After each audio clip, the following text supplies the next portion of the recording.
Okay, so welcome everyone to today's Learning Objectives webinar.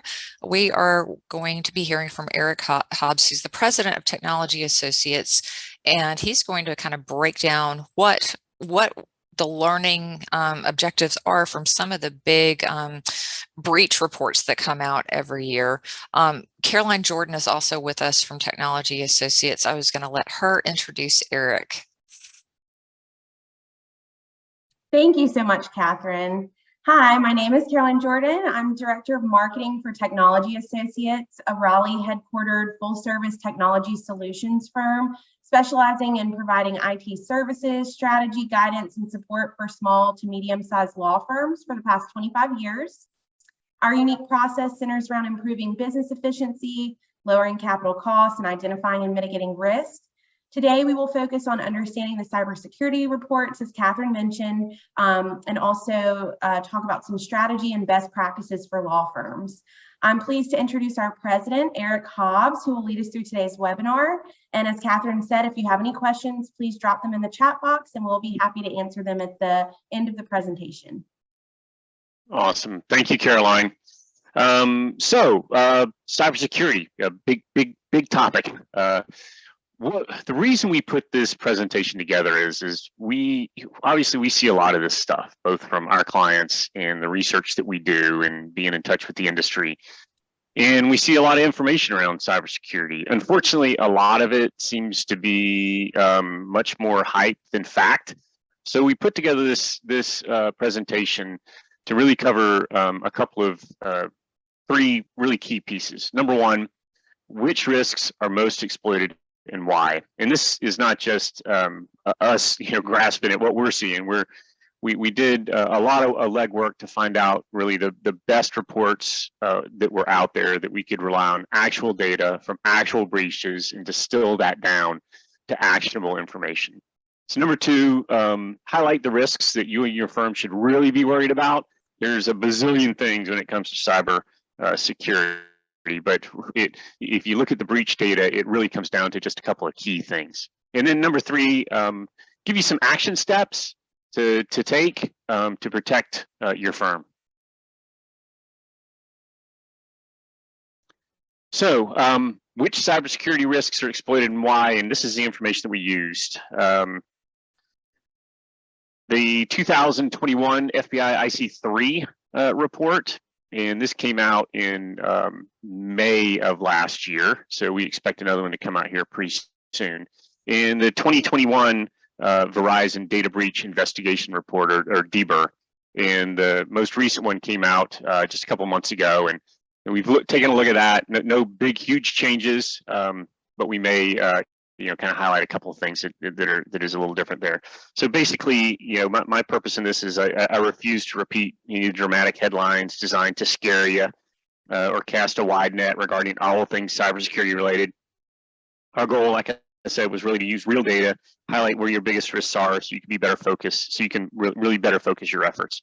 It's unfortunately excruciatingly hard to get reliable data on cybersecurity trends specific to small business.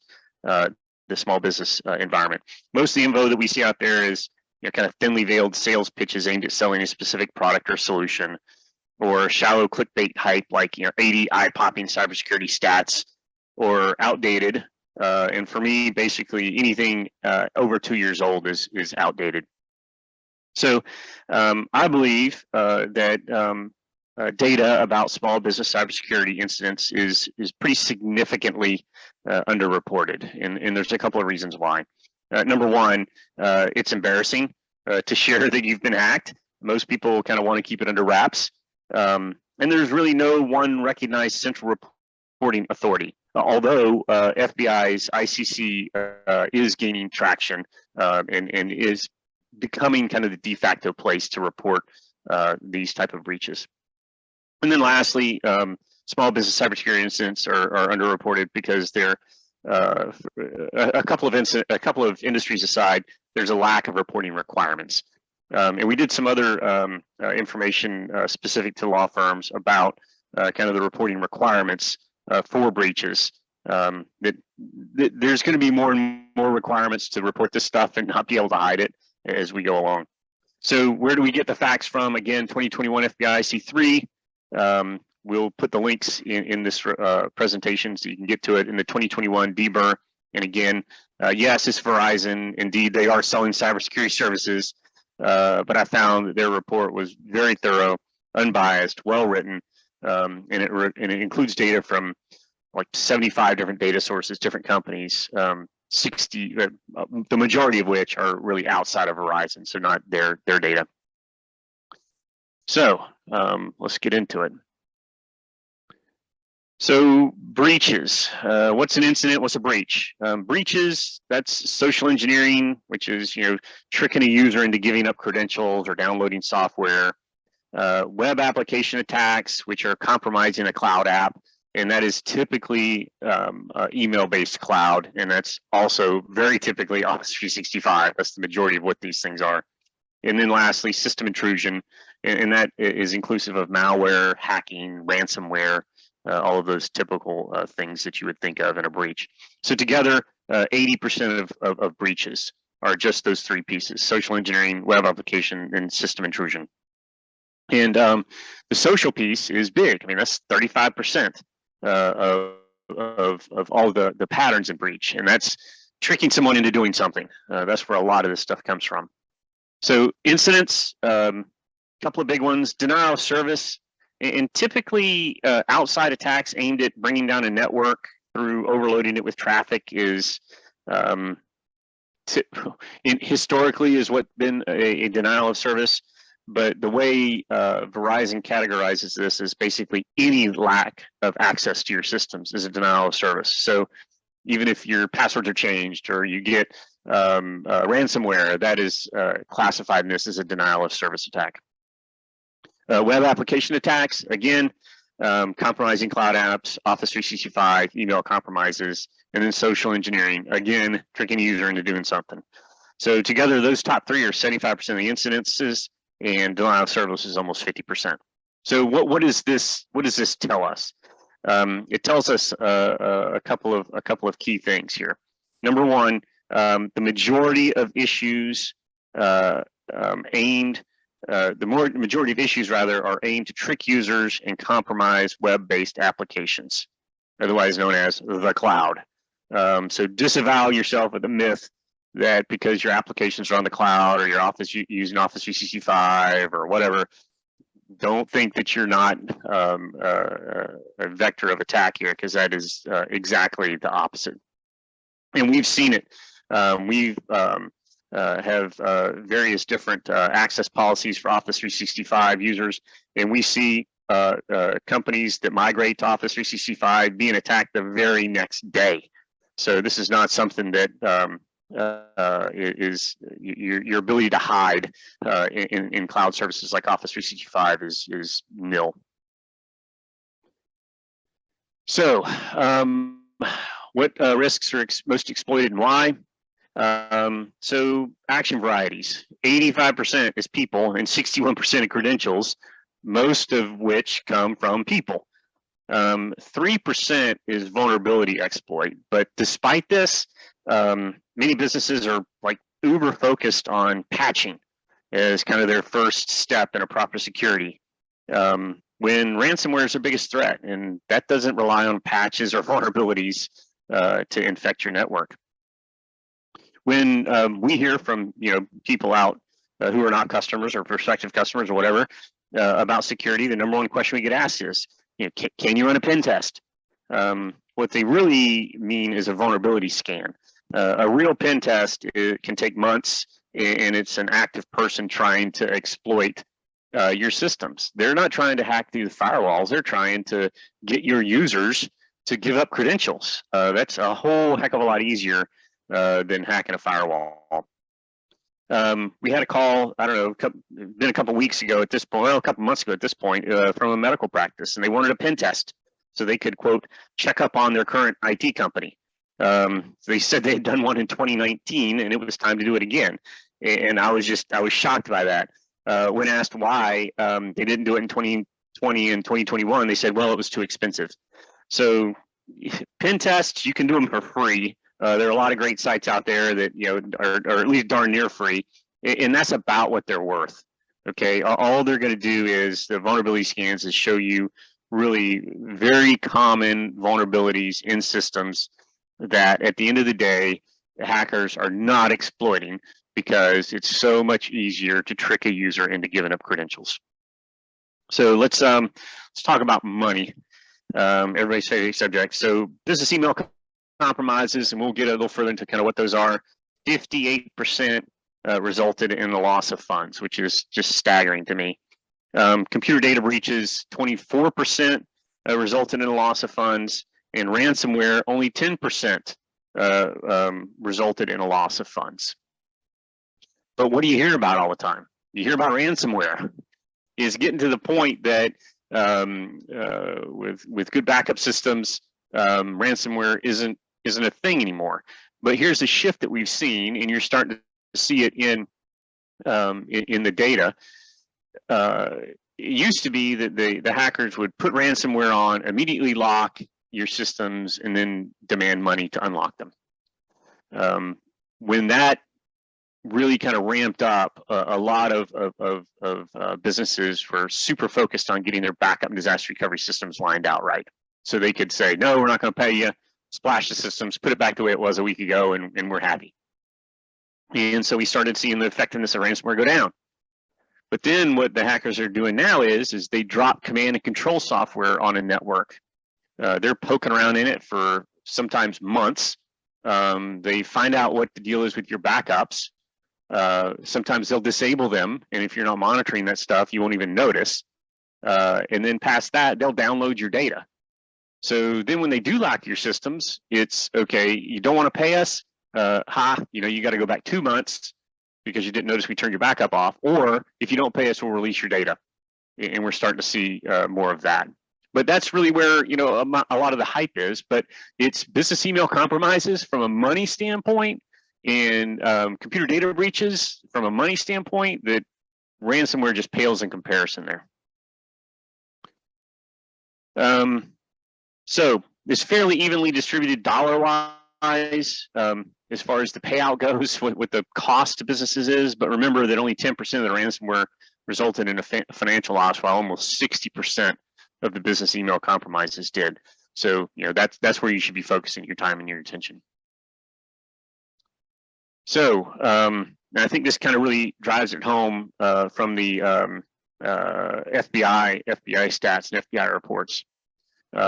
Number one, in 2021, IC3, which is the FBI, was 3,700 complaints of ransomware, and they paid out $49.2 million. Ransomware, obviously, you know what it is. Now, that seems like a lot, right? The same year, business email compromises, 20,000 compromises, 2.4 billion in losses. So if anything, I'm just going to try to drive home the point of where you should be focusing your time and attention with respect to protecting yourselves against these threats. Let's see here. All right. So what should your firm really be worried about? You should be a lot less concerned about whether or not your systems are patched, and a whole lot more concerned about what the person at the front desk, real or virtual, in your office or at home, is clicking on. And I've made the comment kind of tongue in cheek. If you had to pick between a firewall and training for your users about cyber liability, I'd rather do the training. We just don't see networks being hacked the way they used to be when it's so much easier to get somebody to give up their credentials. So here are the kind of in looking at the two different reports and boiling down both the attack vectors, who's involved, and what happens. These are the four. These are the four biggies. An employee is tricked into transferring funds to a hacker or improperly changing routed information of a legitimate transfer. This is by far what the majority of these business email compromises are, or what we call pretexting, as far as money loss goes. Number two, An employee is tricked into giving up their credentials via a phishing attempt. And we'll show you some examples of that. We see this a lot, where an email comes in, says, hey, it's time to update your W-2 information. Click here, put in your login to get to it, and they freely give up their credentials. Number 3, an employee is tricked into opening an email attachment, allowing C2, which is command and control, or ransomware to be installed. Often someone will open an email, open an attachment, go, oh, I shouldn't have done that. Nothing happens, and they think they're okay. When in fact, they've installed command and control, and hacker is sitting there commanding, controlling the workstation. Or lastly, bad password policies and lack of multi-factor lead to cross-platform password breaches. This is when Domino's Pizza gets hacked. They really don't have to report it, and you use the same email and password for Domino's Pizza as you do for your corporate network, and it's a fairly easy task for the hackers to try those breached passwords on, say, Office 365 or whatever, to try to get into your systems. And again, that is very, very easy, especially given the lack of implementation of multi-factor nowadays, which really should not be the case. So I'll give you a couple of examples that we've seen.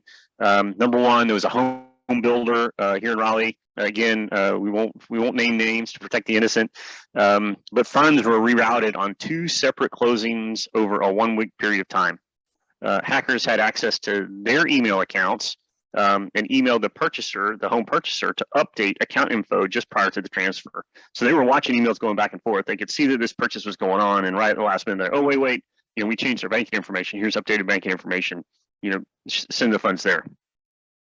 In the process, the hackers created a rule to forward email from the purchaser to a special folder, so only the hacker saw the responses and was able to communicate back and forth with the purchaser, while the hacked account was none the wiser. This was not a customer of ours. They did have an IT guy. They brought us in to kind of take a look at things, and it was kind of odd because the IT guy thought it was impossible to be hacked because, quote, we're using Office 365, unquote. So again, don't think that you can hide from the meanies when you're on the most widely used email platform in the world.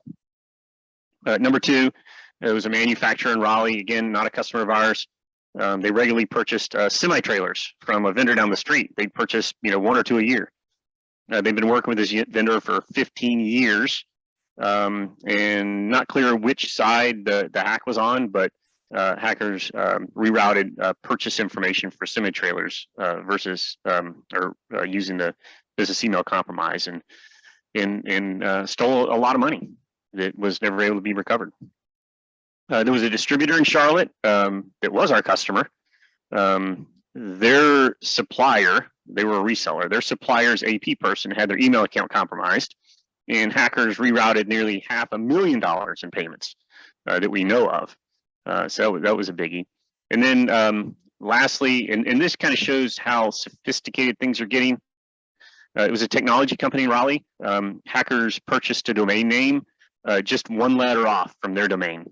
And they emailed a document purportedly from the company to a customer who was featured on their website, and told them, hey, we're updating our banking information. Customer misdirected about $200,000 in funds to an incorrect bank account. Now the crazy thing is now think about this. Whose email system were they on to put the pieces together on this? It just wasn't a lucky guess. So they either hacked the vendor's email system or the customer's email system. You never know. Also, it's very, very important if you are exposed to something like this, and you do have something like this happen, you can tell in the email headers where the mail came from, and you want to make darn certain it didn't come from your actual system. And if it did, somebody's in there, and it has been in there and probably still is in there. So, and we're seeing a lot more of that. We saw it just about a month ago. We saw that same type of approach where business has their email. The email came in, the user clicked on it and gave up their credentials, thinking they were logging into Office 365 when they were not. The hacker had their credentials, logged into their email system, purchased a different domain, 1 letter off from the customer's actual domain name, using the email system, they could see all the customers and the information coming back and forth to their customers, and they're emailing that company's customers and trying to get them to change where they were sending payments to. So we see that more often than we should. All right, so these are the emails that hackers are using to get people to download software or give up their credentials. A lot of it is corporate emails. So they look like they're from your company, from your employer. They look very official. Things like, mailbox full notifications, spam quarantines, benefit enrollment messages, HR documents, etc. Here's one, hey, income, transition salary review time, click here to look at your wage review. This is spam, not us, didn't come from us. Hey, click here, you got a voicemail. That's a very an oldie but a goodie, but it still works really, really well. And we got this one today from a customer. Friendly reminder to complete your open benefits enrollment by tomorrow. Click on the accompanying document to find out more. You click on the document, you got command and control or worse, ransomware. And this one from today also. Hey, you got a voicemail, click here. Even the best spam systems in the world are not going to prevent this stuff from getting through. And you hear that from people. Hey, well, why don't you just blacklist this mail address? Well, because this is the only time they're going to use it. They're going to move on to another email address that's going to completely circumvent a blacklist. Well, why can't you fine tune the spam systems to prevent this stuff? Well, we can, and then knock out 50% of the real mail. You got to understand that the spammers, the people who are doing these attacks, have access to the same anti-spam tools that we have. Now, we are making inroads in artificial intelligence or AI-based spam systems that train and they look at who you commonly send and receive email from, and they kind of weight those a little more positively, and then they do a really good job of highlighting when things look like they come from your organization, but actually came from outside. So it's getting better, but still stuff is going to come through. Cloud emails. So these are typically business-related emails referencing cloud services like Dropbox download or reset your password, those type of things. So this is here's, you got a new Dropbox message. Here's a file somebody shared with you on Dropbox. Citrix share file, which I don't think is around anymore, but regardless, same type of thing. Microsoft Azure. This is something, they're getting the exact same HTML template that the real company is using, because they probably got this message themselves and repurposing it. Hey, prevent the shutdown of VM, do this. Okay, yeah, here you go. You click on that and you're in trouble.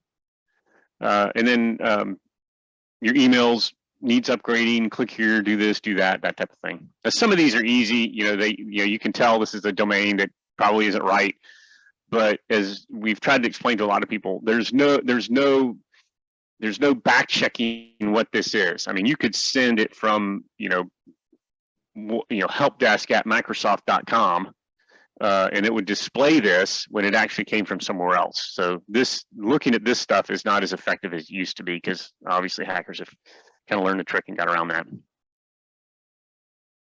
Commercial emails, business emails from well-known businesses. These are really easy to fake, because all they have to do is get the email themselves and use the HTML, just copy and paste it into a mail, and it looks exactly like the original. It is exactly like the original.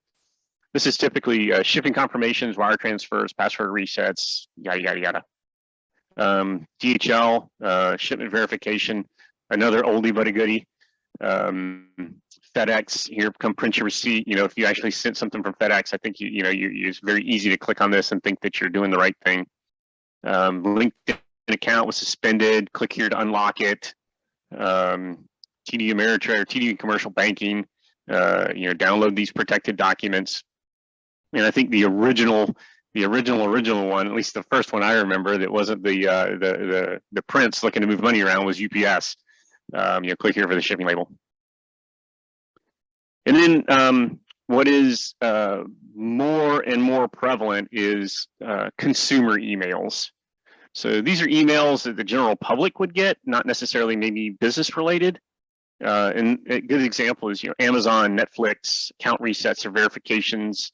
And the reason is most people nowadays, well, I say this anecdotally, I believe this is true. Many people nowadays, just use their work email address for most of their stuff. So to get an Amazon alert or Netflix alert at work from your email address is not, maybe surprising, something you probably would expect. Amazon, you were double charged for your last order, a refund being processed, click here. eBay, your password is required. Netflix. I love these because if someone gets the notification that Netflix is getting ready to get turned off, they're jumping right on that. They're going to take care of it right away. Nobody wants to be without their Netflix. And again, this one comes back every year around this time. The IRS notification of your tax online. The IRS is not going to send you notification via email that you have a refund due. So please just delete this and move on. Hilton Honors is another good one. So why email hacking and phishing attacks work? They prey on a sense of urgency. You notice in a lot of those examples, it was important, urgent, do it by such and such a date, and people just jump into action without really thinking. They prey on a sense of fear. Words like you've been breached, your LinkedIn password has been suspended for spam. Dropbox download, reset your password. Oh, I got to do that, or I'm not going to be able to get access to my stuff. And they often prey on a sense of familiarity. They spoof well-known real email alerts like LinkedIn, Dropbox, Amazon, Office 365. They spoof common internal emails that you would guess a company would have, like administrator, HR, help desk. Or they spoof actual individuals in the case of business email compromise, spear phishing, or pretexting. There's a bunch of different words for this, but basically it's pretending to actively have an active conversation with somebody pretending to be somebody you're not. So let's talk a little bit about business email compromises and spear phishing. It's faking an email from a known or trusted sender, typically a CEO, CFO, something like that. It's highly targeted. In many cases, they visited your website or they visited your LinkedIn site. They know that you just hired somebody. They know who you are. They're looking at your social media presence and they're cashing in on that. This is a great example of one. This is somebody who works for us, hired last March, and it didn't take 2 months before she was getting emails. Hey, can you do this for me? Can you do that for me? And if you're new and the president of your company emails you and says, hey, I need you to help me do something, again, it preys on that sense of fear or sense of urgency. It's like, yeah, I'll jump right on it. Let me do something good. When in fact you're falling victim to an attack. So let's talk a little about cybersecurity insurance. Hot topic. A lot of good information out there. We did a webinar with OVD Insurance that went over this. Maybe Caroline, if you can think about it, maybe post a link to that in the chat if that's out there. That might be helpful for people to look back on. But recommendations here. Really know what constitutes a loss or a claim. Really know what is covered by a claim and what isn't, and understand your obligations. The last one is more and more impactful. So oftentimes people say, yeah, I've got cyber security insurance, or they may have data breach insurance. Data breach insurance, a lot of those policies do not consider ransomware a breach, because a data breach is defined as moving data off site. Somebody accessed your data. And we've seen companies that have data breach insurance have something like ransomware, and the company refused to pay because it didn't constitute a loss. It's really tricky because you have fire insurance. You know what constitutes that. You know what triggers it, and you know what it covers. cybersecurity is kind of a gray area. Know what is covered by a claim and what isn't. People often assume that loss of business revenue is covered in the cybersecurity policies, when the majority of the time it is not. That's a special add-on. And more now, understanding your obligations. They're going to send you an app. These apps are getting more and more detailed. And if you say, a common question, do you have multi-factor? And if you check yes, and you have a claim, and they are going to send somebody in, and if they find out you did not, then they will refuse to cover it. And I forget the term my insurance buddy called this. It's an attestation or a guarantor or whatever, but basically you're telling the company that you've done something. They're rating you based on that, and if they find out it's different, then all bets are off. So call your commercial agent, run through a nightmare scenario, make sure that they understand it. I used to try to sit down and understand my policy, but I don't know. The lawyers on the call are probably a lot smarter at this stuff than I am. I can't figure it out. So I just call my insurance agent and we just run through it. What if this happens? What if this happens? What if this happens? And I can kind of firm up in my mind that I feel like the coverage is right. And here's a good example right here from our home state. It was a medical practice in Wilmington called Wilmington Surgical Center. They fell for a ransomware attack. Probably somebody clicking on an email, giving up their credentials, yada, yada, just what we talked about. Hackers demanded a ransom and stole 3,700 files and 201 folders. Just like I explained earlier, they stole this data before encrypting the network and demanding payment. So they'd been sitting there in the network grabbing data. They released files, and here's some examples. Admin scans, doctor pictures, forms, Medicare vascular labs, blah, blah, blah. The surgical center had to notify their 115,000 patients just before Christmas of 2020 that all their personal data, including social security numbers, had been stolen at the hands of hackers. I'm sure that was very, very embarrassing. Patients have since accused the medical practice of negligence and have put together a lawsuit about this. So this is getting more and more serious, that people are not accepting the fact that their data got stolen and just saying, oh well. They're taking action now. It's getting more and more serious. So a couple things to consider on what gets paid. Ransomware, if it needs to get paid, obviously people are discouraged from paying this, but know where that falls. Very, very important is forensic costs. Be sure you aren't still open. And we've seen this before, where a company gets hacked, they put their systems back together again, but they don't realize that the hacker's still in their network using command and control, and they get whacked again in another month. Loss of business costs, loss of funds costs. If you transfer money, are they going to pay it back? Cost of credit protection for any personal identifying information. So very, very, very important stuff there. So action steps. Here's what we advise you to do. Multi-factor. It's time. It's done. It's not. It's done. It's not. It's not a sales pitch. It's not an argument anymore. You got to have it. It's like back in the days when antivirus. You had to argue with somebody whether or not they needed antivirus until they got something that whacked their network. Just get multi-factor. It's easy. It's cheap. It's way past time. Institute policies for outbound verbal communication of all account changes. So I know a lot of your firms have escrow accounts, and you're involved in moving money back and forth. Just make it a practice where if any change happens, you're gonna call and verbally confirm that this change really needs to take place. A real AI-based anti-phishing technology. We use something called, we're actually in the process of migrating to something called Graphis.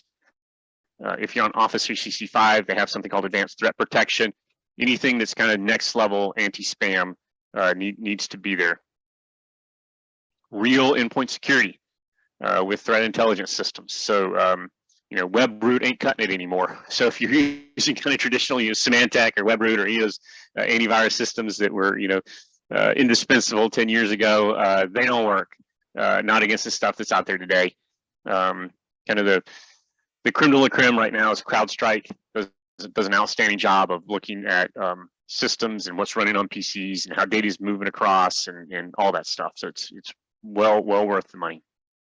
And then ongoing training and education. And this is something that's actually a rock for us this quarter of the company to, push and push and push our customers and make sure that all their users are doing the security awareness training, because we know that's probably the best money, best time spent based on what's actually going on out there in the world. All right, questions?